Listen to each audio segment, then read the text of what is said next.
ఇవాళ ఉదయం ఇద్దరు జర్నలిస్టులు ఎవరైతే రాష్ట్ర ప్రభుత్వం అరెస్ట్ చేసిందో రేవతి అండ్ తన్వి ఇద్దరికి కూడా నాంపల్లి కోర్టు 14 రోజుల రిమాండ్ విధించింది. వాళ్ళిద్దరిని కూడా చెంచల్గూడ మహిళా జైలుకు తరలించారు.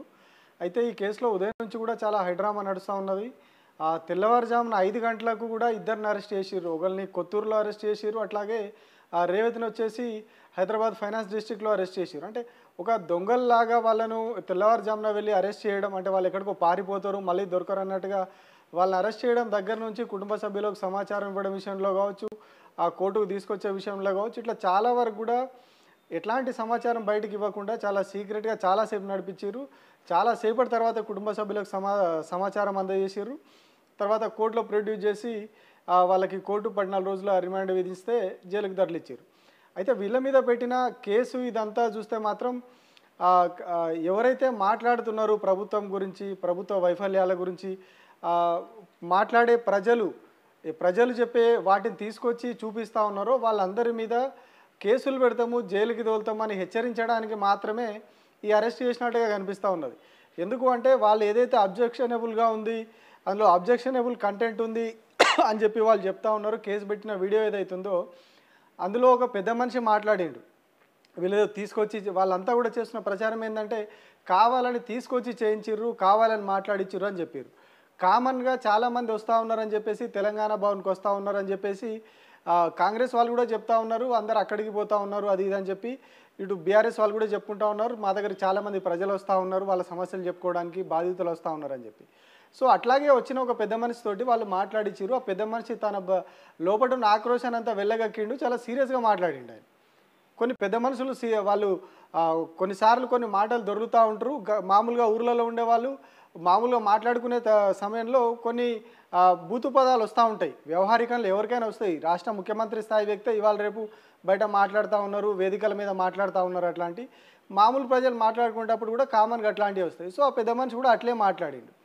ఆయన ఆక్రోశాన్ని ఆ మాటల రూపంలో చెప్పిండు. సో వీళ్ళు ఆ వీడియోని తీసుకొని ఇది మా ముఖ్యమంత్రిని వ్యక్తిగతంగా కించపరిచేలాగుంది, రాష్ట్రంలో వైషమ్యాలు సృష్టించేలాగుంది, రాష్ట్రంలో అలజడి రేపేలాగుంది అని చెప్పేసి ఆ ఎఫ్ఐఆర్లో రాసి ఇవన్నీ పెట్టి ఆ ఛార్జ్షీట్ ఫైల్ చేసి కోర్టుకు ఇచ్చిర్రు. వాళ్ళ కోర్టుకు అఫిడవిట్ ఇచ్చిర్రు. వీళ్ళు అందులో ఇదే రాసిర్రు, వీళ్ళు కావాల్సుకుని చేస్తూ ఉన్నారు, ఇవన్నీ మనుషులను మాట్లాడుకొచ్చి వాళ్ళతో మాట్లాడించి వాళ్ళని బూతులు తిట్టాలని చెప్పి చేస్తూ ఉన్నారని చెప్పేసి వీళ్ళంతా ప్రాపగండా చేస్తూ ఉన్నారు, ఉదయం నుంచి ప్రచారం నడిపిస్తూ ఉన్నారు. కానీ వాళ్ళ రాష్ట్రంలో ఏ మూలకి వెళ్ళినా ఎక్కడికి వెళ్ళినా ఫోన్ కావచ్చు, కెమెరా కావచ్చు, ఏది తీసి ముందు పెట్టినా కూడా ప్రజలు అవే మాటలు మాట్లాడుతూ ఉన్నారు. ఏ ఒక్కరో ఇద్దరో కాదు, రాష్ట్రంలో వేలాది మంది లక్షలాది మంది ప్రజలు అదే మాట్లాడుతూ ఉన్నారు. గవర్నమెంట్ ప్రతి దాంట్లో వైఫల్యం చెందింది కాబట్టి వాళ్ళు వాటిని ప్రశ్నిస్తూ ఉన్నారు. మీరు 100 రోజుల్లో చేస్తామన్నటువంటి 6 గ్యారంటీలు వదిలిపెట్టేసిర్రు. రుణమాఫీ విషయంలో 41,000 కోట్ల రుణమాఫీ ఉన్నదని స్వయంగా ముఖ్యమంత్రి అయిన తర్వాత రేవంత్ రెడ్డి చెప్తారు. బట్ లాస్ట్కు చేసింది 21,000 కోట్ల రుణమాఫీ చేస్తారు. ఆ 21,000 కోట్లలో కూడా ఇప్పటివరకు రైతులకు అందింది 12,000 కోట్లు మాత్రమే. మిగిలిన అమౌంట్ ఇప్పటివరకు రైతులకు చేరలేదు, కానీ రుణమాఫీ కంప్లీట్ అయిపోయిందని చెప్పారు. సేమ్ రైతు భరోసా విషయంలో కూడా అదే జరిగింది. మేము రాగానే 15,000 ఇస్తామని చెప్పారు. అంటే ఒక్కో పంటకి 7,500 రూపాయలు ఇస్తామని చెప్పారు ఎకరానికి. కానీ దాన్ని వాయిదా వేస్తూ 2 పంట కాలాలు అయిపోయిన దాకా వెయిట్ చేసి అప్పుడేం చెప్పారు, మేము అంత ఇయ్యలేము, 6,000 ఇస్తాం ఎకరానికి అని చెప్పేసి దాన్ని కూడా మాట మార్చేసారు. ఏదైతే ఏడాదికి 15,000 చెప్పారో దాన్ని తీసుకొచ్చి 12,000 చెప్పారు. ఆ 12,000 కూడా ఇప్పటివరకు అమలు కాని పరిస్థితి. 2 ఎకరాల వరకు ఉన్న రైతులకు ఇచ్చిర్రు. పంచాయతీ ఎలక్షన్లు ఉంటాయేమో అని చెప్పేసి ఆ 2 ఎకరాల వరకు ఇచ్చేసి ఇప్పుడు దాన్ని కూడా పక్కన పెట్టేసిర్రు. ఇప్పుడు ఆ రైతు భరోసా అనేది అసలు ఆ ఊసే లేకుండా పోయింది, దాన్ని కంప్లీట్గా పక్కకు నెట్టేసిర్రు. నిన్న మళ్ళీ బట్టి విక్రమార్క గారు ఒక కొత్త స్కీమ్ పట్టుకొని వచ్చిర్రు. యువ వికాసము, నిరుద్యోగులకు ఇస్తాము, 5 లక్షల మంది నిరుద్యోగులు ఉన్నారు, 5 లక్షల మంది నిరుద్యోగులకు భరోసా కల్పించే స్కీమ్ తీసుకొచ్చినామని ఆయన ఒక స్కీమ్ ప్రకటించారు. నిన్న రాష్ట్రంలో 40 లక్షల వరకు నిరుద్యోగులు ఉన్నారని మొన్నటి వరకు ఇదే కాంగ్రెస్ పార్టీ, రేవంత్ రెడ్డి, బట్టి విక్రమార్క ప్రతి ఒక్కరు మాట్లాడారు. బట్ వాళ్ళు వచ్చేసరికి కేవలం 5 లక్షల మంది అని చెప్పి వీళ్ళు చెప్తా ఉన్నారు. అంటే ఎక్కడ మనం ఏ స్కీమ్ తీసుకున్నా లాస్ట్ పెన్షన్లలో కూడా రాగానే 4,000 పెన్షన్ చేస్తామన్నారు. ఇట్లా డిసెంబర్ 9 నాడు మేము రాగానే నువ్వు ఈ నెల పింఛన్ తీసుకుంటే 2,000 వస్తుంది, వచ్చే నెల తీసుకుంటే 4,000 వస్తుందని చెప్పి స్వయంగా రేవంత్ రెడ్డి గాంధీ భవన్లో కూర్చొని చెప్పిన పరిస్థితి. సో ఇవన్నీ కూడా ప్రజలు చూసిర్రు, ప్రజల మనసులో ఉన్నాయి, ప్రజల ఫోన్లలో ఉన్నాయి, ప్రతిరోజు కూడా చూస్తూ ఉన్నారు వాళ్ళు. అంటే వాళ్ళు అప్పుడు చెప్పింది ఏంటిది, ఇప్పుడు చేస్తున్నది ఏంటిది? అప్పుడు చాలా చేస్తామని చెప్పిర్రు, ఇప్పుడు చేస్తున్నది అందులో పావుల వంతు కూడా చేయట్లేదు అనేది ప్రజలు గమనిస్తూ ఉన్నారు. సో అందుకే మీరు చెప్పి మమ్మల్ని మోసం చేసి మాట తప్పిర్రు, మమ్మల్ని మోసం చేసిర్రు అనే బాధతోటి, కోపంతోటి ప్రజలు చాలా కటువుగా మాట్లాడుతూ ఉన్నారు, చాలా కోపంతోటి మాట్లాడుతూ ఉన్నారు. ఎక్కడ పోయి ఎవరు ప్రశ్నించినా అదే జరుగుతూ ఉన్నది. వీళ్ళు కృత్రిమంగా చేసినటువంటి వీడియోలని ఏదైతే పొద్దునుంచి ప్రాపగండా నడుస్తూ ఉన్నదో, స్వయంగా కాంగ్రెస్ ఎమ్మెల్యేలే ఈ పరిస్థితిని ఎదుర్కొంటూ ఉన్నారు. నిన్నగాక మొన్న చొప్పదండి ఎమ్మెల్యేను ప్రజలు అడ్డుకున్నారు. ఏవి మీరు ఇస్తామన్న స్కీములు ఏమైనాయి అని చెప్పి ప్రజలు అడ్డుకున్న పరిస్థితి. ఇట్లా రాష్ట్ర వ్యాప్తంగా చాలామంది ఎమ్మెల్యేలకు కూడా, కాంగ్రెస్ ఎమ్మెల్యేలకు ఇదే పరిస్థితి. మీరు ఇస్తామన్న గ్యారంటీలు ఏవి, ఈ మంత్రులకు కూడా అదే పరిస్థితి. సో ఎక్కడికి వెళ్ళినా ప్రజల నుంచి వ్యతిరేకత వస్తూ ఉన్నది. అవన్నీ కూడా బయటకు వస్తూ ఉన్నాయి. సో ఈ బయటకు వచ్చినప్పుడు మీడియా వాటిని ఖచ్చితంగా చూపిస్తుంది, వాళ్ళతో మాట్లాడిస్తుంది, చేస్తుంది. కానీ కేవలం ఇవన్నీ బయటకు వస్తున్నాయి, మా తప్పులను, మా వైఫల్యాలను ఇంకింత ప్రజల్లోకి వీళ్ళు బలంగా తీసుకుపోతూ ఉన్నారు, అంటే మేము ఏం చేయట్లేదు అనే విషయం ఇంకా ప్రజల్లోకి బలంగా వెళ్తూ ఉన్నది. తెలియని వాళ్ళకు కూడా తెలుస్తున్నది. అంటే మా వైఫల్యాలన్నీ వాళ్ళకి అర్థమైపోతూ ఉన్నాయి. సో మమ్మల్ని వీళ్ళు మళ్ళొకసారి గట్టిగా తిరగబడతారు మా మీద అని చెప్పి ఒక భయము, బాధ గవర్నమెంట్లో కనిపిస్తున్నట్టున్నది. అందుకే ఇట్లా కేసులు పెట్టి ఇద్దరు మహిళా జర్నలిస్టులని దొంగలను అరెస్ట్ చేసినట్టుగా తెల్లవారుజామున 5 గంటలకు వాళ్ళ ఇళ్లలోకి వెళ్ళి అరెస్ట్ చేయడం, డ్యూటీకి వెళ్ళే టైంకి వెళ్ళినటువంటి వాళ్ళని అట్లా అరెస్ట్ చేయడం, ఇవన్నీ కూడా కేవలం భయపెట్టి ఇట్లా ప్రశ్నించినా, ఇట్లాంటి వీడియోలు చూపించినా, ప్రభుత్వాన్ని ఎవరు తిట్టినా చూపించొద్దు అనే ఒక సందేశం పంపించే ఉద్దేశంతో ఇది చేసినట్టుగా కనిపిస్తుంది తప్పితే ఇందులో మరొకటి లేదు. ఏ ఒక్కరు అంటే గ్రామంలో ఏ గ్రామానికి వెళ్ళినా ప్రజలు తిడుతూ ఉన్నారు. సీఎం సొంత జిల్లాలో, సొంత నియోజకవర్గంలో కూడా ఇదే పరిస్థితి ఉన్నది, ప్రజలు తిడుతున్నారు. సో వీటిని ఏ ఒక్కరు కానీ, ఏ మీడియా అయినా కానీ, అంటే కొన్ని మీడియా సంస్థలు గవర్నమెంట్ జేబులో ఉన్నాయి కాబట్టి వాళ్ళు ఎలాగో చూపించరు. మిగతా మీడియా సంస్థలు చూపించినప్పుడు వాటి మీద కేసులు పెట్టాలి, వాళ్ళని అరెస్ట్ చేయాలి, లోపలేయాలి, భయపడ్డియాలి. ఆ తర్వాత ఎవరు కూడా మళ్ళీ వాటిని చూపించొద్దు, సోషల్ మీడియాలో కూడా ఎవరు పెట్టొద్దు.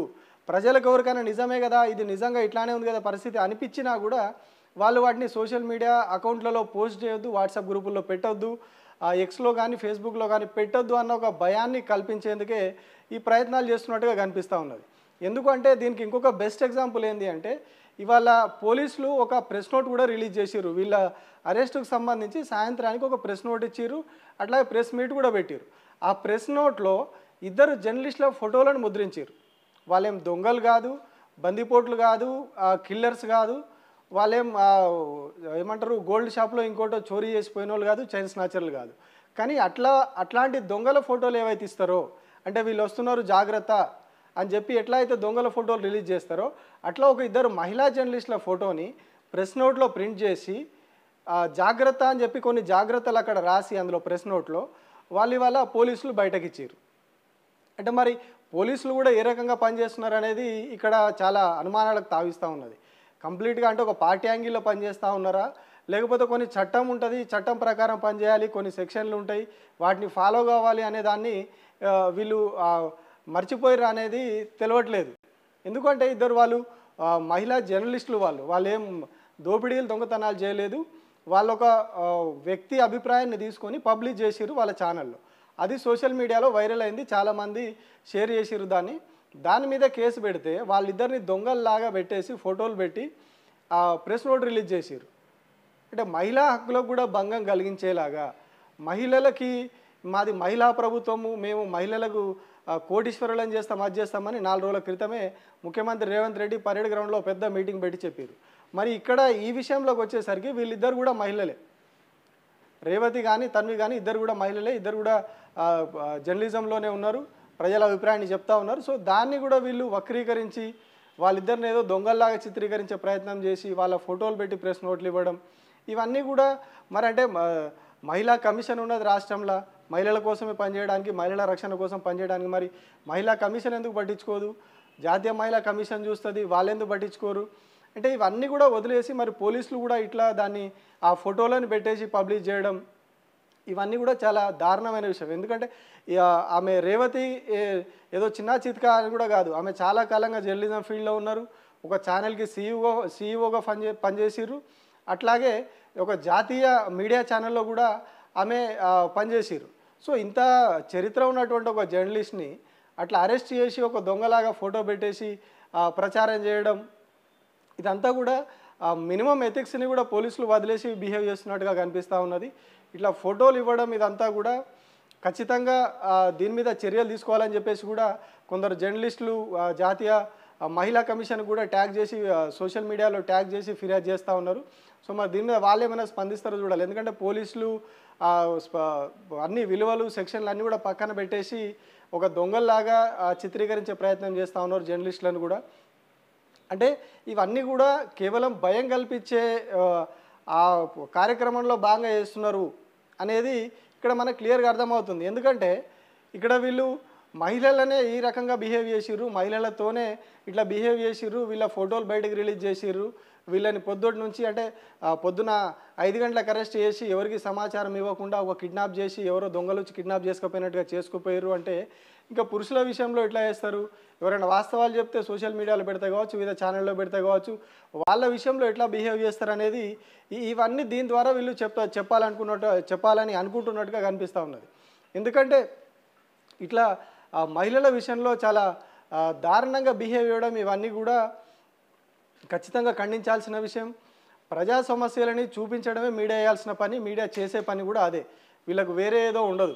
ప్రజలకు ఉన్నటువంటి సమస్యలు ఏంటి, వాళ్ళు పడుతున్న ఇబ్బందులు ఏంటి, ఇవన్నీ కూడా చూపించడమే వాళ్ళ పని. గతంలో కూడా మీడియా ఇదే పని చేసింది. కానీ ఇప్పుడు అప్పుడు ఆ పని చేసినటువంటి చాలా మీడియా సంస్థలు ఇప్పుడు నోరు మూసుకున్నాయి. ప్రజలకు జరుగుతున్నటువంటి అన్యాయాన్ని చెప్పట్లేదు. 100 రోజుల్లో చేస్తామన్న గ్యారంటీలు పక్క తప్పినా కూడా వాటిని పట్టించుకోవట్లేదు. ఇవన్నీ కూడా సమస్యలు ఉన్నాయి సమాజంలో. సో వాటినన్నిటినీ వివరిస్తున్నప్పుడు, ప్రపంచానికి చూపిస్తున్నప్పుడు వీటన్నిటి విషయంలో ప్రభుత్వానికి భయం అవుతూ ఉన్నది. ఎందుకంటే ప్రజల్లో ఇంకా వ్యతిరేకత పెరుగుతుంది. ఇట్లాంటివన్నీ కూడా ఎక్కడైతే ప్రజలు ఇబ్బందులు పడుతూ ఉన్నారో, ఎక్కడైతే పంటలు ఎండిపోతూ ఉన్నాయో, నీళ్లు రావట్లేదు, కాలువలు ఎండిపోయినాయి, గవర్నమెంట్ నీళ్ళు ఇవ్వట్లేదు, సో ఇవన్నీ జరుగుతూ ఉన్నాయి. ఇట్లాంటివి కావచ్చు, పెన్షన్ల విషయంలో ఇప్పటిదాకా మనం చెప్పుకునే కావచ్చు, ఇట్లా అన్ని అంశాలలో ప్రజలు ఆగ్రహంతో ఉన్నారు. ఇవన్నీ కూడా మళ్ళీ ప్రజల దగ్గరికి చేరితే సమాజం అంతటా కూడా అన్ని చోట్ల కూడా ఇదే సమస్య ఉన్నది, ప్రభుత్వం వైఫల్యం ఉన్నది, ప్రభుత్వం పనిచేయట్లేదు అనేది వాళ్ళకి తెలిసిపోతుంది ఇంకా ఎక్కువగా.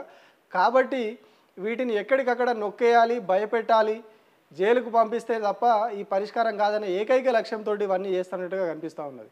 ఒక దిక్కేమో కాంగ్రెస్ పార్టీ అగ్రనేత, లోక్సభలో విపక్ష నేత రాహుల్ గాంధీ ఏమో చేతిలో రాజ్యాంగం పుస్తకం పట్టుకొని ప్రజాస్వామ్యాన్ని కాపాడదానని చెప్పేసి ఆయన తిరుగుతూ ఉంటారు.